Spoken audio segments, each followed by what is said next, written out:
Hello everyone, here we are going to get a brief analysis of the poem Night of the Scorpion.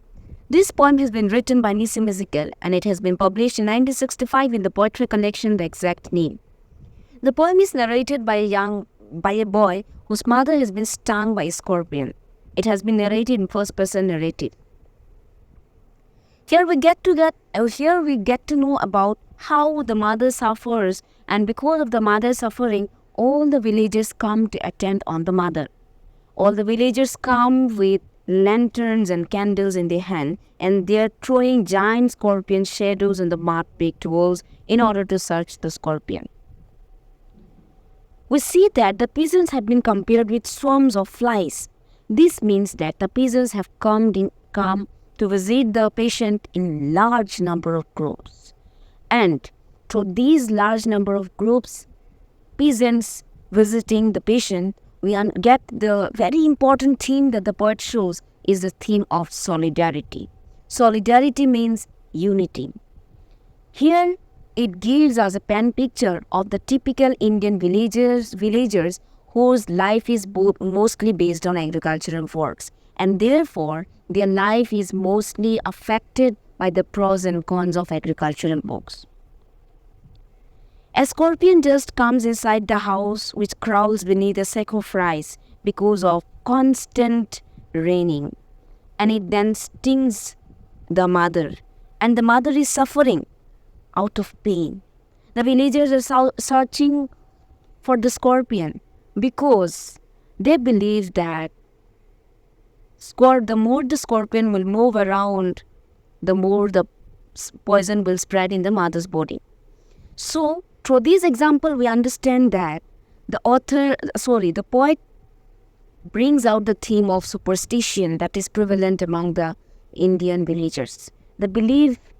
Such kind of beliefs are actually superstitious beliefs which can be found in most of the families of India. In this poem, we also get many other themes, like the theme of sin and redemption, the theme of birth and afterlife, the theme of compassion, the theme of, the conflict between belief and rationality. So these are different kind of themes, and among these all themes, the second most important theme that we find is the theme of motherhood. No doubt we will speak about all the themes, but we will speak them in a systematic manner so that we can remember the things very easily.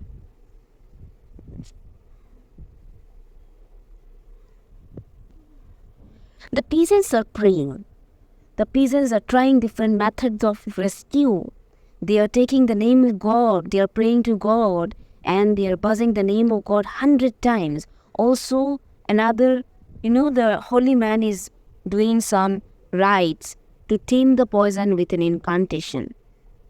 So this shows that there is still a belief in religion, there is still a belief in God, that there is someone who has the superpower, who is with the most powers of the world, and still Indian people have the faith in God, that God is there to rescue us, God is there to support us.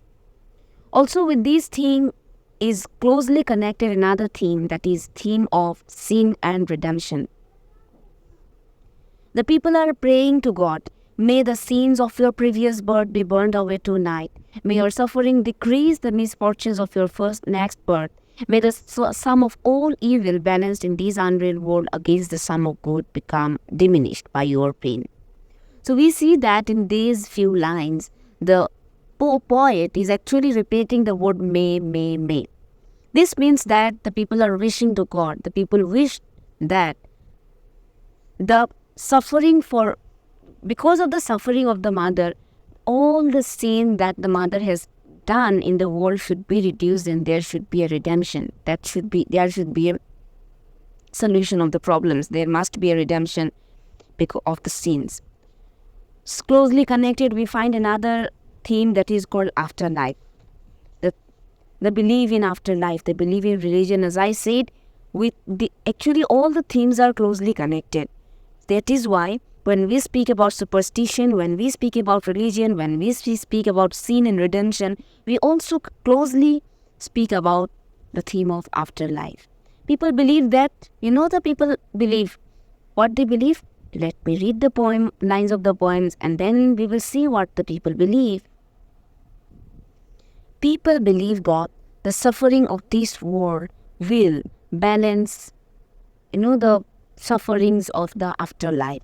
So people have a strong belief in afterlife, and that is why they are surrounding the patient and they are trying different kinds of remedies, and they are praying for different kinds of solutions.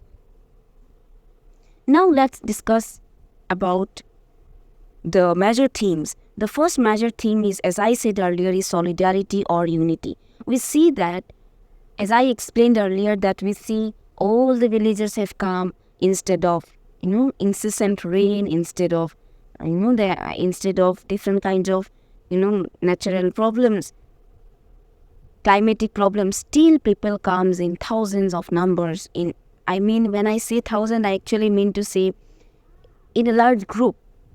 In a large group, they come, they gather with candles and lanterns, and they are trying to rescue the mother. Also, we know the theme of motherhood. Here, the whole poem speaks about how the villagers have come, how the villagers are searching for different kinds of solutions, how they are trying different methods to cure the mother. They also try different herbs and different rationalistic things. Herbs, there is the line we see, herb and hybrid. Herb and hybrid, this is actually an example of alliteration. So here actually the different peoples are using different kinds of scientific methods as well as different kinds of, traditional methods for the rescue. And we see that in the last 3 lines, the poet writes, "My mother only said, 'Thank God the scorpion picked on me and spared my children.'"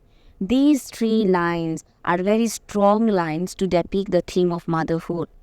The selfless sacrifice of a mother when she was suffering for the long 20 hours, but still after coming out of this long 20 hours of suffering, she thanks God that the God has saved her children from the stinging of the scorpion. She feels that it's better to suffer. She feels that her suffering is better than her children's suffering. So we see that the poem has a very lucid language, very simple language, and I personally feel that this lucid and simple language is symbolic of the lucid and soft-heartedness and very simple life, simple way of living of the typical Indian villagers. Hence, we can conclude that Nissim Ezekiel's poem, Night of the Scorpion, is an example of among many other poems of Nissim Ezekiel, where he tries to depict Indianness by using the English language, but here he uses the English language, but he tries to depict Indian traditions, Indian customs, and Indian language. Indianness. He tries to show Indianness.